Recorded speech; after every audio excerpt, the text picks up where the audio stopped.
Good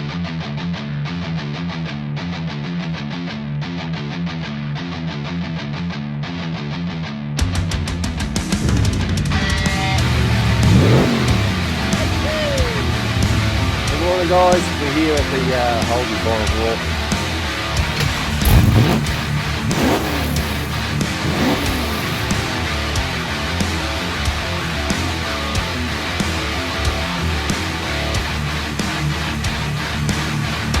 Alrighty, we've got Dave's front end here. We already had blocked it all back with 600, but it sat here in the corner. It's been sitting there for 6 months since we done that. So we just went over it again with 600 again on a soft block, and we just scuffed her all up nice and clean, and it's virtually ready to go in for its sealer. So tomorrow morning I'll probably get into the booth. Tomorrow's Saturday. I'll get into the booth. We're going to get it all washed out, cleaned up, and get it all prepped and get this hanging up in there. And I'll probably get this painted on Monday if the weather's good. I think it's going to be fine Monday. It's been a bit crappy in the last few days across the state, as everybody knows. We've had about, brother was saying about, I think 40 to 50 mil, I think we got. So it's a bit soggy around the place. But today's really, really nice. And it's windy and warm, so it's drying everything up. So as you can see, it's pretty good. So by Monday, should be sweet. So that's where we are with the front. So let's get this painted, and then we can get the chassis down to the workshop and start putting the running gear in that and see where we're at. Rightio, we'll keep knocking around. Okay, got the front end here. We've just put the silver base coat down, and we put 5% of the colour in the silver. We were recommended to do that from Rowan from PPG. He said to do that, it'll make it cover better, so we've done that. And we're about ready to stick. I'll just give it a nib back, and I'm just going to fix up where I gave it a nib at the front there, just there, and I'll do that, and then I'm going to stick some colour on it. We'll see how it comes up. Okay guys, all done.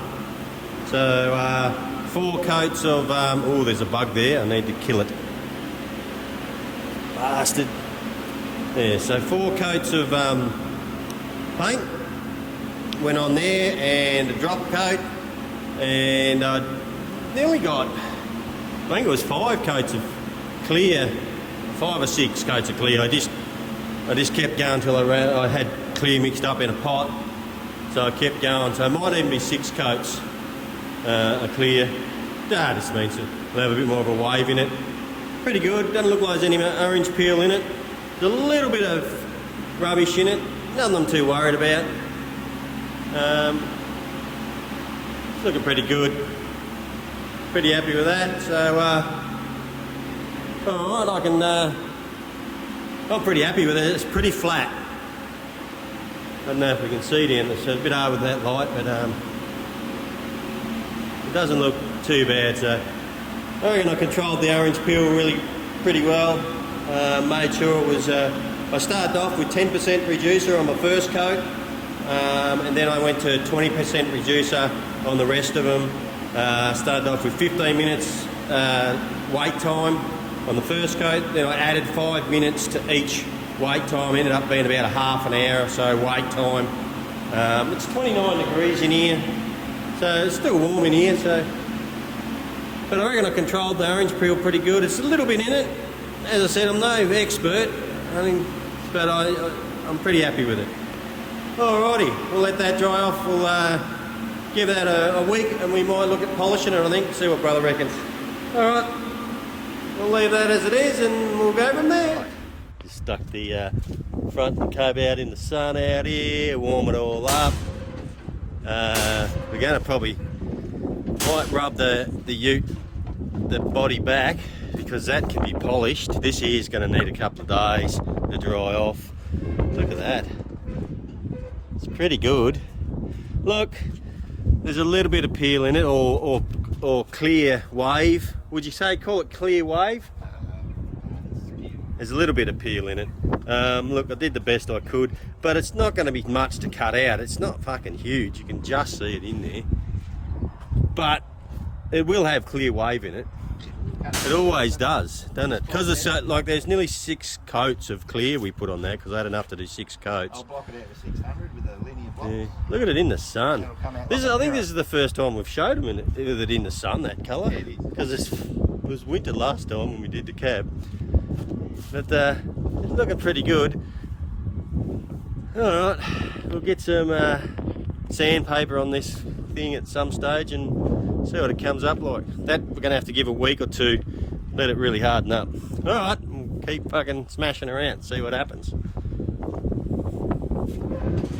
Righto, just did our first brake line. She's all tidied up and fitting nicely in there. Need to get it out. I'm going to run through there with the fuel line. It's looking pretty nice and neat. It's got to go under there. Only sitting there until we get it in the car. We're going to do the front one, so we'll just put all the front ones on it. But we've got a bit of a whoopsie because this is it's got the bolt on. And that fits in there, but we've got it. The brake line is really tight, so we need to ask the question. I think it's the wrong brake line, but anyway, rightio. A little bit more done on Dave's ute. So I've got all the power steering plumbed. We've got the I went and we got him their speed flow fittings there for the high pressure. For the high pressure hose, that's a high pressure braided hose. It's different to just their standard braided hose, as you can see. We've got the end of it here, so I think it's a 2-wire, but it can handle a fair bit of pressure. I'm not sure if it's written on it anywhere. I think it says there somewhere. You can just, if that'll focus. I think it's like 2000 psi or something like that. But it's a lot better hose than just using your standard braided line. So that's just our return braided hose there. It goes on for the return. I've just got it zip tied there at the moment. We might get a proper clamp because this torsion bar may twist, but if I put it in a proper clamp, it'll twist underneath it. But I didn't really want to run it back under here where it can hit anywhere on that or on the steering or anything like that. So just for now I've just done that. We might end up putting some sort of clamp that'll allow it to pivot, because it's not going to go up and down that much. It'll be fine for what we're using it for. So that's done. I've just got to get another one of these fittings here for the fuel line. It goes there. I might cut that a little bit shorter. So we've got our reg in here. It's all that probably needs to come away from there a bit. It's touching. Let's tighten it up. Also plumbed the fuel line. Got the Raceworks heat shielding on it there next to the extractors. Runs down there. Got a P clipped in along the chassis here. Let's go inside there. This runs along here. I'm going to put another P-clip here somewhere just to hold that up away so it doesn't rub or anything like that. We just got it running through. I've got some more Raceworks shielding there up into the fuel pump, which I've just mounted there.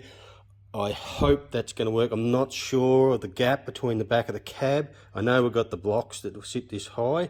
I'll just have to see how we go there. If I have to change it, I will. I've still got plenty of fittings, so we run out of our pump or into our pump. We've got it's got a Aeroflow fuel filter there.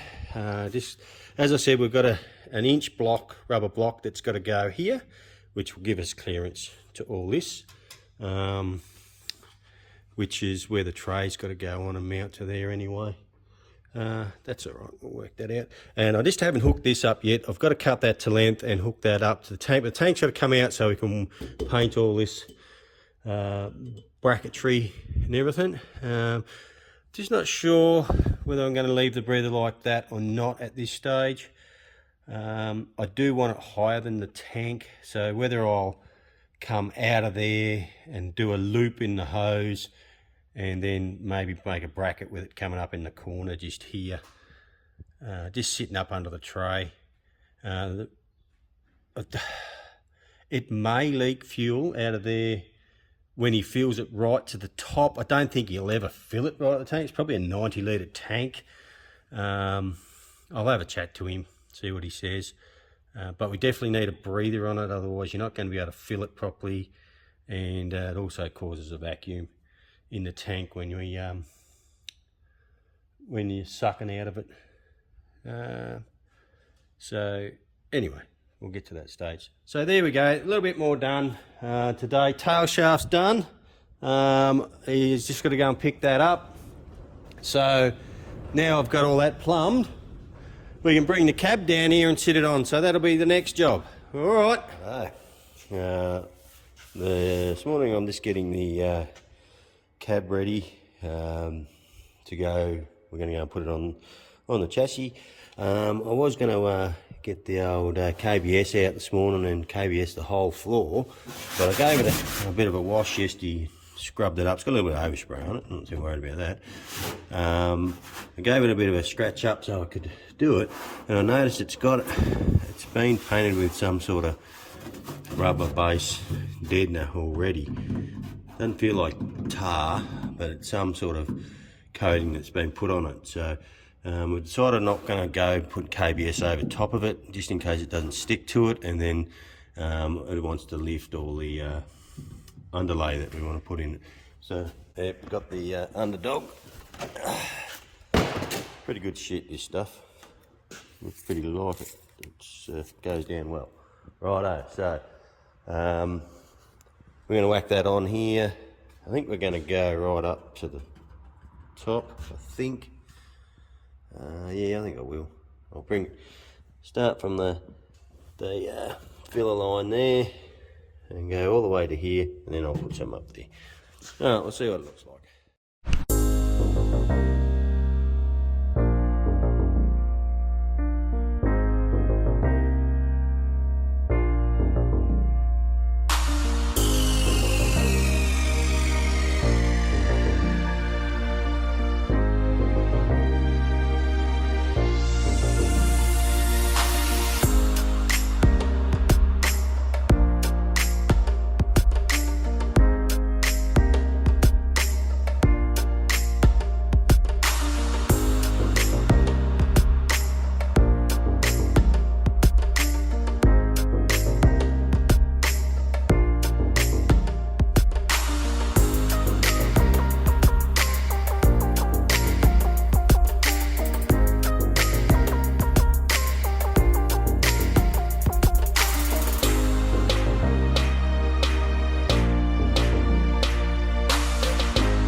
There we go, guys. She has been underdogged.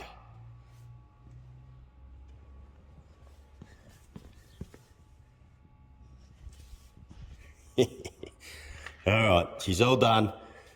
On the floor, that is, anyway.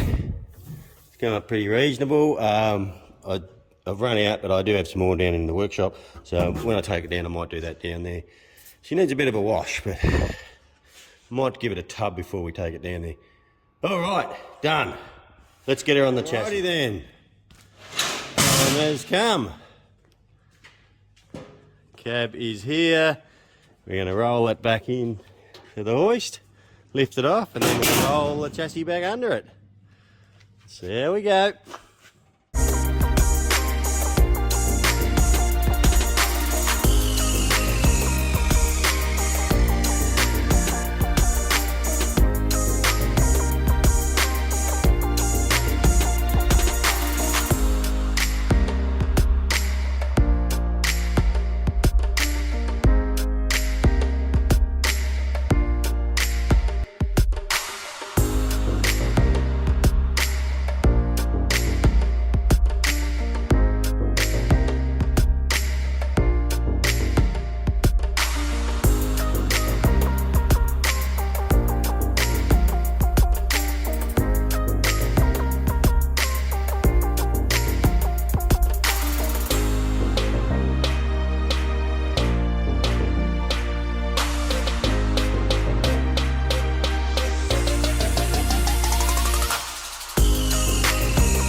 are, she's on. Now we're going to lift it up and put our pins in to line the body up on the chassis, measure the back, make sure we've got enough clearance, and we can bolt it down.